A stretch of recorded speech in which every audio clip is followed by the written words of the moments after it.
Հեցի վաճառքի հարցով սահմանված ժամկետից 3 օր առաջ ընկերության նախկին տնօրեն Դավիթ Ղազինյանն այսօր պնդեց. ընկերության արժեքը 1 միլիարդ դոլար է, Տաշիր ընկերության սեփականատերերը հենց այսքան են գնահատում իրենց պատկանող բաշխիչ ցանցերը։ Գործարար Սամվել Կարապետյանի թիմակիցը չմանրամասնեց. Հեցը մոտավորապես, կարող է մի քիչ պակաս լինի, մոտավորապես 1 միլիարդին մոտ արժեք ունի։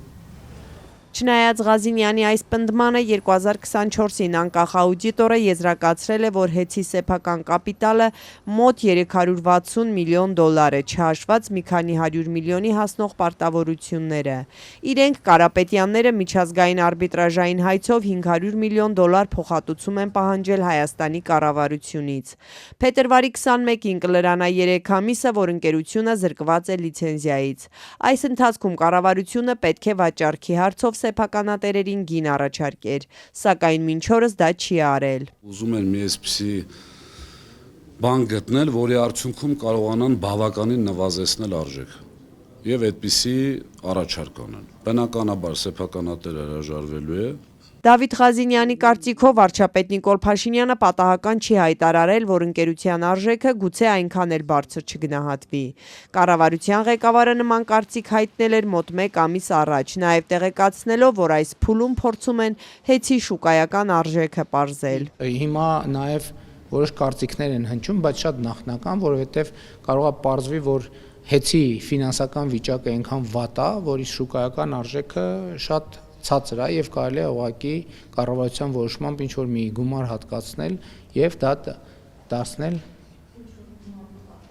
չեմ կարող ասել, քանի դեռ թղթի վրա չկա այդ գումարը, խոսակցություններ կան, բայց ես հիմա որևէ բան չեմ ասի։ Եթե մի փոքրիկ խմբակ Եկեղեցուն պաշտպանելուց հետո բանտում հայտնված Սամվել Կարապետյանի քաղաքական ուժի ներկայացուցիչն այսօր նաև ասաց. համոզմունք ունեն, որ ռազմավարական նշանակություն ունեցող ընկերության հարցով կառավարությունն արդեն որոշում ունի։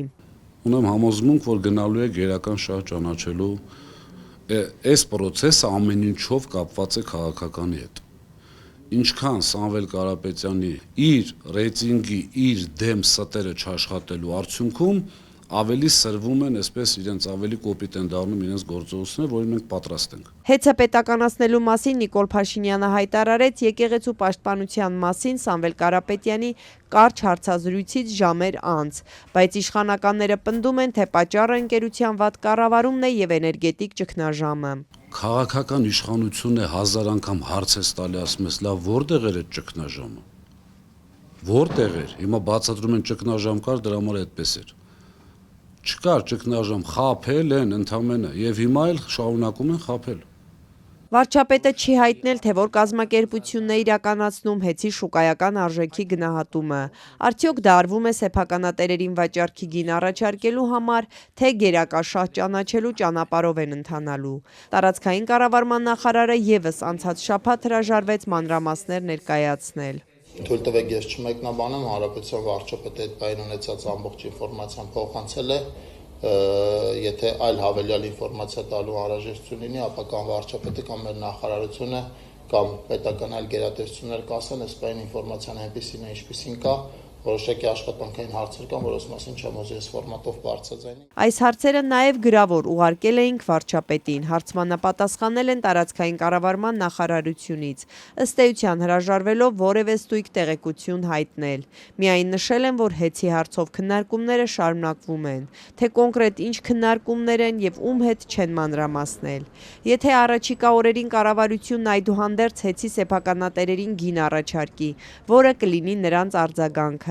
Դավիթ Ղազինյանն ասաց, իրենց համար արդեն ակնհայտ է, որ գինը համարժեք չի լինի։ Սա նշանակում է, որ կբողոքարկեն նաև գերակա շահ ճանաչելու դեպքում տրամադրված փոխհատուցման չափը։ Իրենք պետք է վճարեն իրենց գերակա շահով սահմանված գումարը,